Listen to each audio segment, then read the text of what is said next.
Thanks for joining us for today's edition of the news for Tuesday, October 20, 2020, brought to you from DBS TV.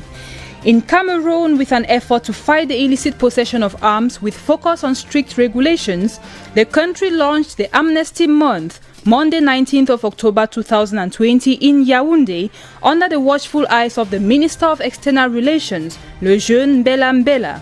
The campaign has as objective to silence the guns, end conflicts in the continent, and to promote peace, coming at a time when peace is gradually becoming a converted concept in Cameroon.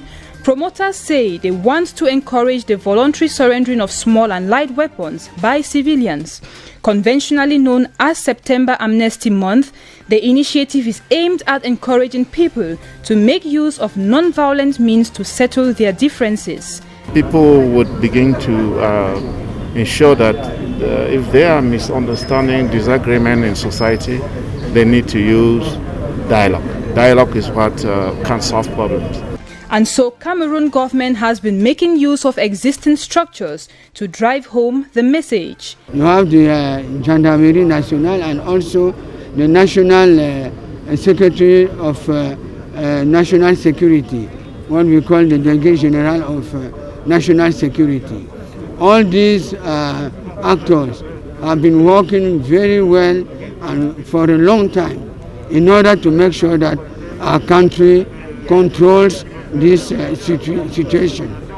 Working in partnership with the United Nations Office for Disarmament Affairs, it was noted that the proliferation of light weapons in Cameroon, like in most African countries, is the cause of high-level crime, violence, and conflict in many parts of Africa.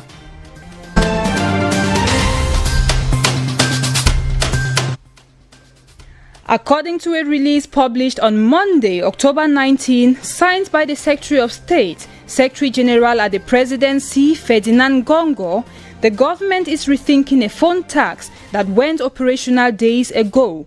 According to the release, it appears that the method of the tax payment has been submitted for review in the Prime Minister's office. Thousands of Cameroonians since then have been celebrating over this information, but others are questioning if the phone tax policy will completely be annulled.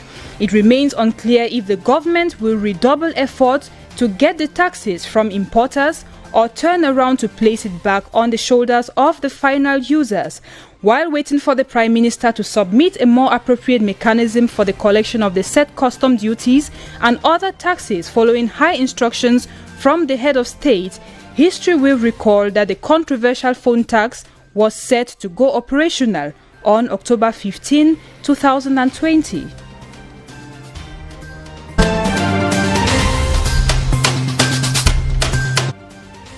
Following a fire that broke out at the command post of the Bamenda Territorial Gendarmerie Unit last Friday afternoon, Cameroon's Minister Delegate at the Presidency of the Republic in charge of defense has made a public statement aimed at clarifying the doubts and stipulations around the incident. There had been allegations that the fire may be related to the ongoing socio-political unrest in the northwest and southwest regions, pointing that the gendarmerie post was set ablaze by separatist Ambazonia fighters. In a press release published on Monday, October 19, that is 3 days later, the Minister of Defense, through his Head of Communication Division, Commander Atonfak Gwemo Cyril Serge, dismissed allegations of the fire being caused by separatist fighters, indicating that it is linked to an electrical incident, not Anglophone crisis.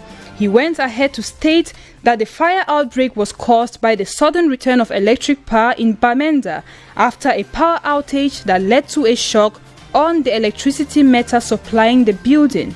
The minister delegate at the presidency in charge of defense through this also reassured the populations of upstation Bamenda and the crisis-stricken regions of the smooth continuation of activities at the said gendarmerie unit, noting its operational capacity has remained uncompromised.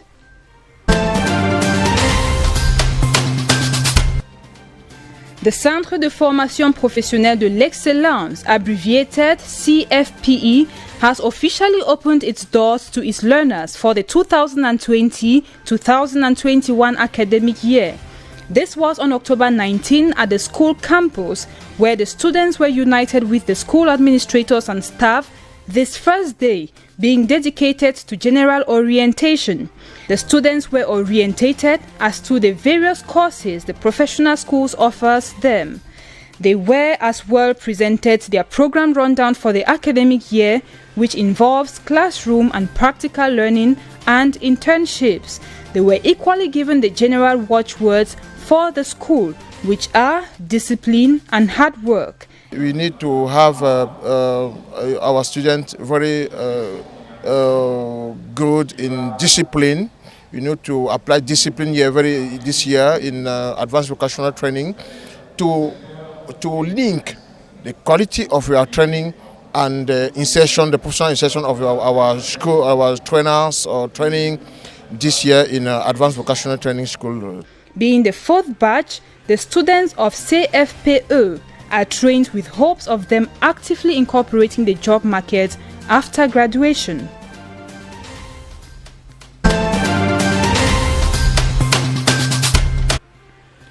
Out to Africa, Guinea's opposition candidate Cellou Dalein Diallo says he has won the first round of a presidential election, prompting the country's election body, which has yet to publish the results, to call his self-declared victory void. His supporters flooded the streets of the capital Conakry in joy and chanted, "Cellou President." Elsewhere in the city, security forces fired tear gas at crowds assembling in support of Diallo. The opposition leader, however, did not give any figures, but said the source was based on his party's count, not an official tally being conducted by the National Election Commission. Later on Monday, Bakary Mansare, vice president of the Electoral Authority, said Diallo's supposed victory was premature and void. Condé's RPG party said in a statement on Monday that it condemned with the utmost firmness the irresponsible and dangerous declaration by Diallo. It called for its activists to remain calm.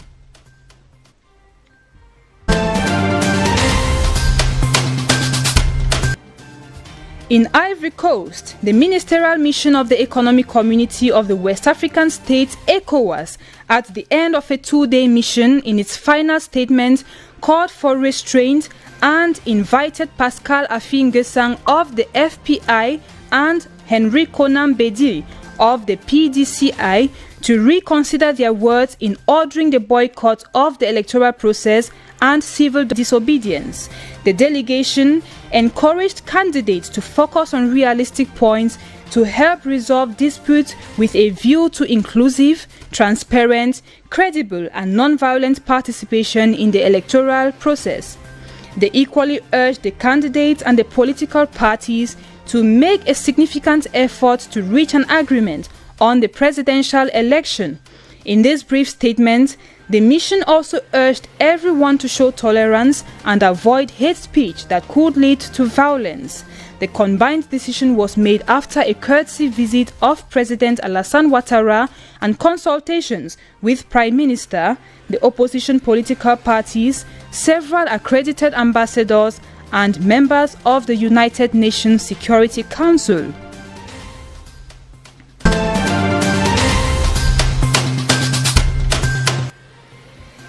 At the end of a plenary session that took place on October 19 of the National Episcopal Conference in the Democratic Republic of Congo, bishops have voiced why the country is on the verge of bankruptcy and at a time when Congolese are betraying indescribable misery inflamed by COVID-19, the allies in power are using their energy to place calculations in relation to the 2023 election to preserve or regain power.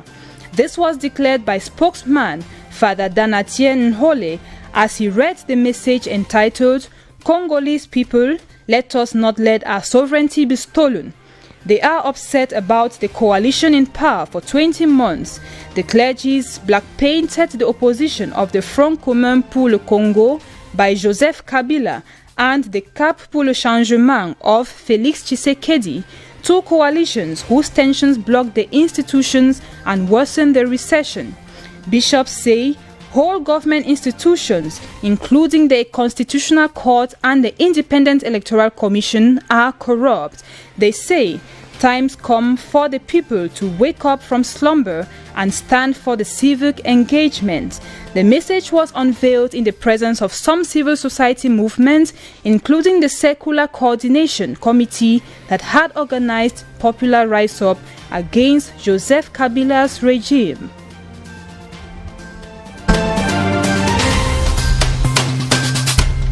Fatou Bensouda, the International Criminal Court prosecutor who arrived to Khartoum late Saturday evening of October 17, described her first visit to the country as historic and seeks to cement complementarity between the international body and the Sudanese judicial system in handling the Darfur cases. Prime Minister Abdallah Hamdok's office said in a statement that the ICC prosecutor Fatou Bensouda and other court officials would stay in Sudan until Wednesday, October 21. This is the first visit by a senior ICC official to Sudan since the rebellion broke out in Darfur in 2003 and cases of genocide and war atrocities attracted the world's attention, with the ICC listing a number of senior deposed government officials, including dictator Omar el-Bashir, in its list of badly wanted persons accused of committing crimes against humanity and ethnic cleansing charges. With the advent of a new regime in Sudan, Bensouda said she hopes to secure during this visit cooperation from the government of Prime Minister Hamdok to collect information as soon as possible that would help them to handle the case of Khwashaib.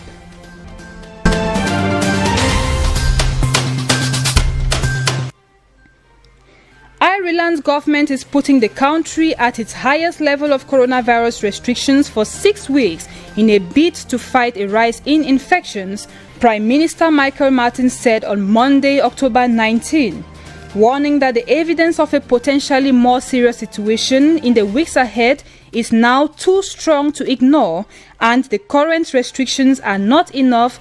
Michael Martin asked everybody in Ireland to take the threat of COVID-19 seriously and stressed that a herd immunity approach is not possible. The 6-week lockdown measures are to be effective as from Wednesday, October 21 at midnight and run until December 1. It will see all non-essential retail businesses close and bars and restaurants limited to takeaway or delivery service only. Only essential workers will be permitted to travel to work, the Prime Minister said, and citizens will be allowed out to exercise only within 5 kilometers, that is 3 miles, of their residence. No social or family gatherings will be allowed, as well in homes or private gatherings, but schools will remain open to prioritize education. The government warned in a statement that there would be penalty for violating the 5-kilometer restriction and that public transport will operate at 25% capacity to serve essential workers only. With this, Mr. Michael Martin says they will be able to celebrate Christmas in a meaningful way if the new lockdown is taken seriously.